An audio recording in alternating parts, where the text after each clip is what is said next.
where I'm able to leverage that. So I got people thinking, hopefully, a little bit about that. You got like a little light turned on where they're like, maybe I can improve my own being by if I look back at this talk. For sure. And of course, I was also just, promoting myself and what I was doing. Yeah. I, of course, brought up like Kunuku, Iron House, Trifoli, how it all, zeg maar, came together. For example, that during COVID lockdown, like most people let themselves be a victim. I had more reason than most to feel like a victim because my business was shut down, literally. Completely, yeah. And longer than most industries. So I could bitch about it and complain and be a victim and see it as a reason to not put the best foot forward. Or if one business is closed, might as well start a new one. And this is what started Kunuku. Yeah. So that's a way of just an example of resilience. Yeah. Like it could have easily been like, oh no, lockdown, I can't do shit anymore. I'm gonna go crawl. And some people go through that. I'm not minimizing other people's struggles. Yeah. But for me personally, it was very, very obvious. And if I was less resilient, I wouldn't have the space in my brain or in my heart to be like, oh, you know what? People gotta eat. Yeah. People stuck at home. Yeah. At some point, all this Thuisbezorgd shit is gonna it's gonna die down. Yeah. So, hey, food. Yeah. Food connects people. Let's do that. Yeah, food makes people happy. I wanted a reason also to hang out with you guys more also. So, because I was more resilient than I otherwise could have been, those things came natural.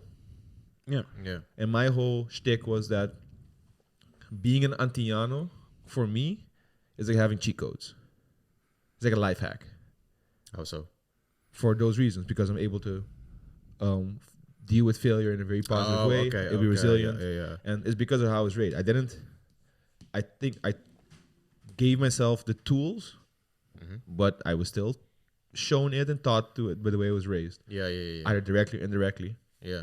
And a lot of people came up to me afterwards. Like I was super surprised at how many people wanted to talk and like have a powwow and like talk about, because a lot of people are struggling with happiness. Oh yeah, a lot. Yeah. Like 1 out of 4 dudes is struggling hardcore with their mental health. Even if that's generous, because that's about the average that they say. But let's say if it's 1 in 6, that's still a lot of motherfuckers. Yeah, true. So a lot of people came up to me and they were open about it. Like, hey man, what you said about that? Yeah, like I have trouble with it. Like, cool. Well, let's talk about it. Yeah. And that's also a thing that that's always always a thing on the islands. Well, generally around men as well. They're like, you don't talk about if shit's rough, you just deal with it, kind of. And that's a thing on the islands that's not necessarily only to men. Yeah, but like, so it's really dope that you bring that in and they're getting that like light bulb of like, oh, this is something that I'm like suppressing and not really. Yeah, because what I want people to understand is not only that, because what you said, like it's man up. That's like the culture. Let's say that if that was the case, at least give me the means to man up. Show me what's the checklist. What's the A to Z? What does manning up look like? We don't have a language for that. We don't have a common understanding of what it means to man up. True. Because when I in my head I say that also, but when I mean man up, I'm like, hey, feel what you gotta feel. Like shed those tears so that you can process it. That to me is manning up. But yeah, we're like, come on, man up. Like, hey, what does that mean? Like, where's the manifesto? Show me. Like, at least give me the instructions. But we have neither. We have the wrong language. We have the wrong approach. We don't deal with things properly. Antiano men have a really, really big problem with their emotions, with their mental health when it comes to that shit. And then also, we don't have a culture of teaching practical approaches. True. Like, we don't teach people how to deal with breakups. We don't teach people how to deal with failures in life. We just assume. And then we wonder why so many people fucking, instead of going home after work, they fucking go hang at a snack bar and they avoid their fucking families. Drink away the sorrows. Because you're hiding from something. It sounds tough. It might not be very nice to hear, but I'm not convinced that all those men hanging out at the snack bar are happy with their lives instead of their lives. It's all escapism at some point. Fair. Because were there other speakers that kind of touched on that subject, or not really? No. I chose specifically because I knew. Because most people they're experts in like specific things. Yeah. So I wanted to do something completely different, because my hope was that if it was too sterile when it comes to the topics, that might could be like a little break in between, relax. Or if no one was doing something focused on an inspirational approach, that mine could be that one. Yeah, And you have one that's super inspirational, one that's really gets you thinking, and one that like calms you because it justifies things that you've been thinking. So I was hoping that, like, I was gambling, but it turned out nice. Yeah. But to go back to one of your points, let's start with happiness. Explain that a bit to me. Is it then to start off at a certain level of happiness and then build on that happiness? Because you could think that the happiness is the end goal, like you're trying to get to the happiness. Yeah, so that's a mistake a lot of people make. Is happiness is not a destination, it's not an end goal. It's a state of being. So starting with happiness means that get to a place where you know for sure in your heart that you're a happy person, and then from there go out into the world. Okay. So to make it more simple, like, happiness is very much practical. Happiness, like, when I talk about happiness, I don't talk about so much about the meditation, spiritual, like, guru stuff. I'm talking more neurobiological, practical, human behavior things, psychological. Like, there's certain things you can do to make yourself happier, to enforce more positive feelings, and there's things you can do that will enforce negative feelings. Well, if you got 20 opportunities in a week, you want a higher average of positive to negative, right? So that's how simple it is. It's about removing self-destructive behavior in your life. It's about removing toxic people. It's about removing energy drainers in your life. Like, very, very practical things. And once you do that, once you kind of reshuffle your life and you remove a lot of drama and friction and stress and negativity, that's when you're going to start seeing things clear, because, like, neurologically, your problem-solving skills will improve. Your processing skills, your retention skills will improve, and you'll become better at thinking and processing in that sense also. But also you'll have more time. You'll have less stress. So that's just what we mean by starting with happiness. It's not It's not like first go meditate for 15 years and go figure it out. No, it's about start with, okay, out of the 7 days in a week, how many of the days am I happy? Am I happy with my work? If the answer is no, how can I change it? How can I start being happy with my work? Is my weekend my escape from the week, or is my weekend my cherry on top? Do I hate Mondays? Because if you do, there's something wrong. What's it going? So starting with those things, if you can get to a point where you don't have those banal fucking issues that stress a lot of people, that's when you can start thinking on a high level. You can start, and with a high level, I don't mean successful entrepreneur or anything. That's all irrelevant. What you do with it doesn't matter, because happiness can also be a person who has a very menial blue collar job. But then gets to live the life he wants, compared to someone who, is a millionaire because he built something from the ground up. Like, what happens after the point of happiness doesn't matter. It's more that I guess you said it's kind of like you're stress free and your mind can truly just work and let the creativity just go. It's peace. You're able to operate from a point of peace instead of a point of compromise. Like, if you're not a happy person, you're constantly dealing with friction and stressors, so there's less of you left to devote towards the happy practices. You're gonna be less nice to your children, to your partner, if you're not happy. You're gonna spend less time with family if you're not happy. You're gonna be less of a pleasant coworker, which means you're not gonna have the best possible output and optimal work so all those things, if you start putting happiness, almost everything else will make sense. And if anything else, happiness is the universal filter. Be like, you know what, I don't care about money. That's a lot of freedom. That's a lot of peace of mind. That's true happiness. Realizing that, you know what, all these bells and whistles that I thought I needed because everyone else has them, and the pressure I felt to buy the new toys, I'm free of that shit. You get to spend money on what you really like to spend money on. You get to be more of yourself than you might think that you are. Sure. So that's also stuff that, for example, I talked about in the workshops. I talked about, like, how you can evaluate your happiness and how you can work on your happiness, and how happiness is very practical. There's literally, like, physical things you can do before you even believe that you're happy, before you've made the decision in your head where you are or not. There's things you can do, and if you do consistently, the likelihood of it, the net positive result, is super, super high. You don't have to believe in anything I'm saying, but most likely if you do those steps, those habits, you're going to start noticing, okay, I have less stress, I'm less of a shitty person, I have less conflict. And those things result. You know what I'm saying? No, Was there a film crew at the festival? I saw a shitload of cameras, so I think so.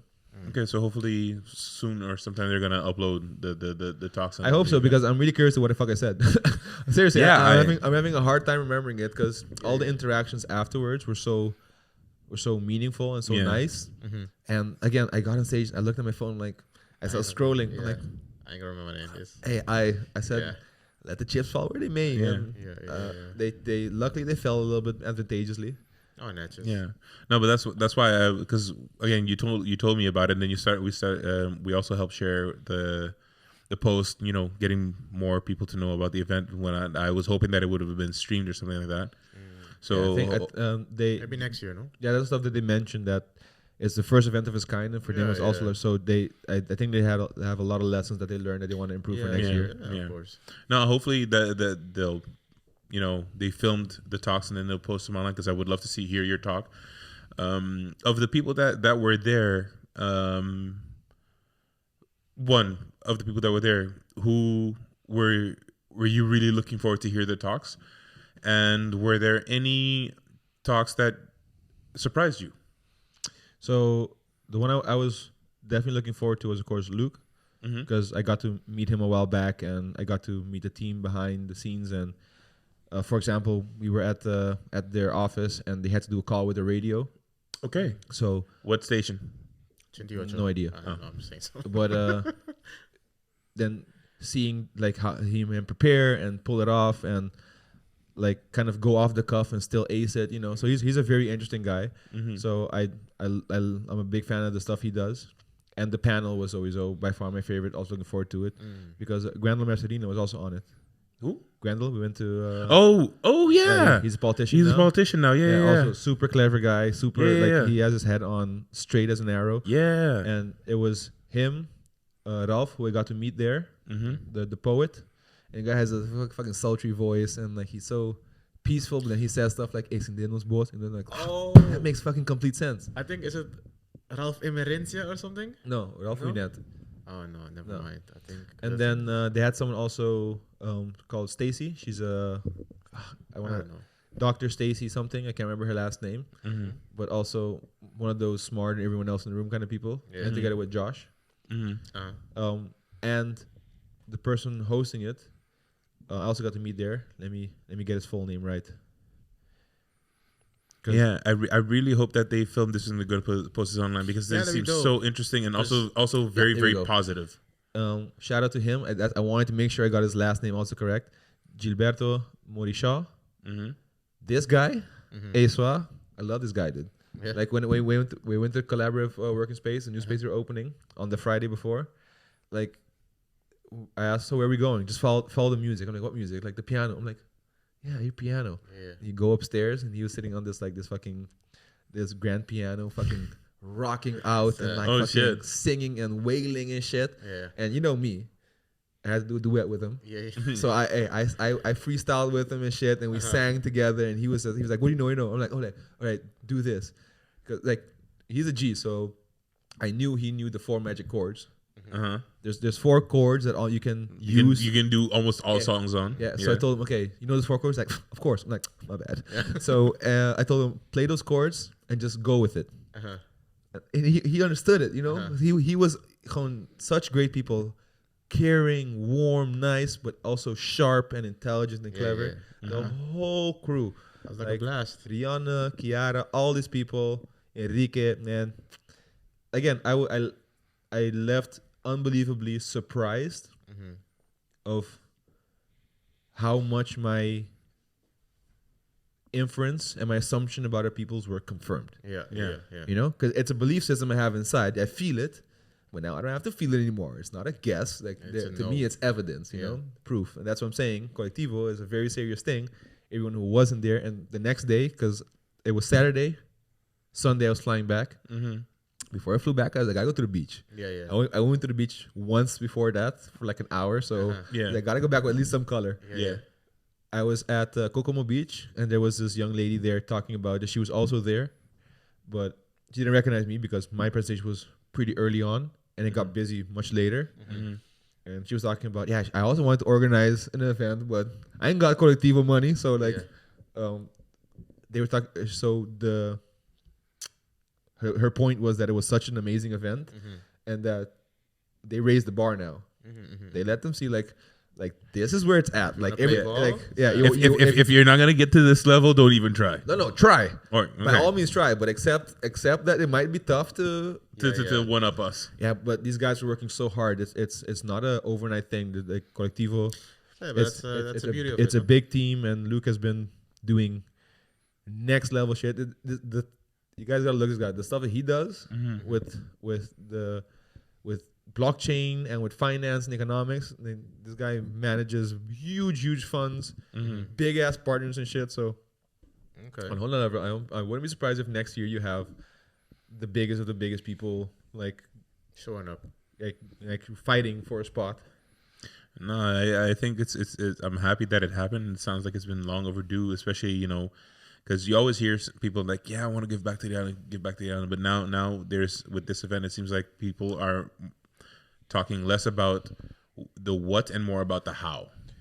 Yeah, like because of Kolektivo, I want to go back to Curacao more often just to be a part of what everyone's doing, like with the food forests and with these programs and initiatives. You just want to, like the Cargando Narrativa, they have their open mic nights and shit. I want to go back just at least experience one of them. But also give the support and show the love and everything. Yeah. Because I've always struggled with I always had this weird struggle of not feeling as if I'm getting as much praise as I should be getting. As I'm the only Antiano gym owner in Holland. I did my best to do a viral Papimento video and everything. So now they don't get any praise. But I'm like, man, I work my ass off so much. Where's my recognition? Why isn't a single newspaper in Curacao written about me? It's not a big shit I'm doing. I'm the only fucking young, successful gym owner on the island. So I'm like, not that I feel like I deserve it, but does it feel like something you need though? No, because what it comes from is other people get talked about and praised for doing a lot less. Okay. So I'm like, am I just not on anyone's radar or anything? But so I always thought maybe people just don't see me. I also want to put myself out there that much on Instagram or whatever, but I figured at least a mention somewhere. Yeah. So when you got the call, you were like... So there, once I had my talk and how many people came to me and, told me, oh yeah, I know you from your YouTube video from back in the day, or oh yeah, I follow Talkin Spices or whatever. So but the amount of people that kept coming to me and constantly okay. So okay, sad. Yeah, finally. It's out there. Yeah. It sounds arrogant, but it was I worked hard for this. I'm always trying to put Curacao on the map, in my circles. I send all my clients to Curacao on vacation. I'm constantly praising. I use Papimento as much as I can in my gym and shit. Because I was just going to say, because then if that would kind of tie in with your happiness point, because you would think then you wouldn't need that. As long as you're happy with, okay, I did this. I'm proud of myself. I'm doing these things. You would think then the appraisal of the other people would be nice, but it just was exactly. But that's absolutely the case, because even without that, I'm still the happiest person in the room. Yeah. But it was more of a pragmatic thing, because I see other people doing less. But then getting a certain type of widespread appreciation on the islands. So it's like 1 plus 1 is 2. So okay, where's my 1 plus 2? I don't need it. I'm still busy doing my thing. But that's why I also just didn't expect it. I went up, I gave my talk, and then with the you didn't expect the people to come up. It was I the reason I said I struggle with it, because you guys talk about independent Antiano business owners in Holland, in certain industries. I'm the only Curacao in the fitness industry, and I have the most popular gym in the country. Host NCAs, we have champions. I've coached shitload of people. I have one of the strongest brands. It's just, to me, it's binary. It should be that someone reaches out. So I was like, maybe I'm just on people's radar, or maybe I just the people who have the power just dislike me. I'm pretty sure I'm not everyone's favorite person. So I was like, you know what? You're not Chris. I'm pretty sure there's a reason for it. Damn, that's hardcore. I mean, that's true though. But then when it happened, and then the team also, their appreciation, because I always want to help out. I told them, whatever you guys need, holla at me, because the other speakers aren't locals. I told them, I'm a local. You guys need someone to do something, holla at your boy. And they took me up on the offer also. I got to help out with things. We were, the evening before, we were at Chobolobo. Yeah. And Gillard was trying to film his last promo, and they were just doing it on the phone and everything, which was fine. But I was like, I got my Fuji camera with me. Yeah, yeah. There you go. And I said, we could. I said, if you guys want, we can take it for a spin, but I'm not here to step on anyone's toes. Yeah, Yeah. yeah. I was like, fuck it, let's try it out. So then I didn't have a mic, so then I got Enrique to hold the phone right above the camera. You got a boom, dude? Yeah, like, hey, he did fucking fantastic. Poke it in the pocket and put it. Hey, one sentence explanation, he understood exactly what I was talking about. So Nice. that's the level that these guys are working on. Nice.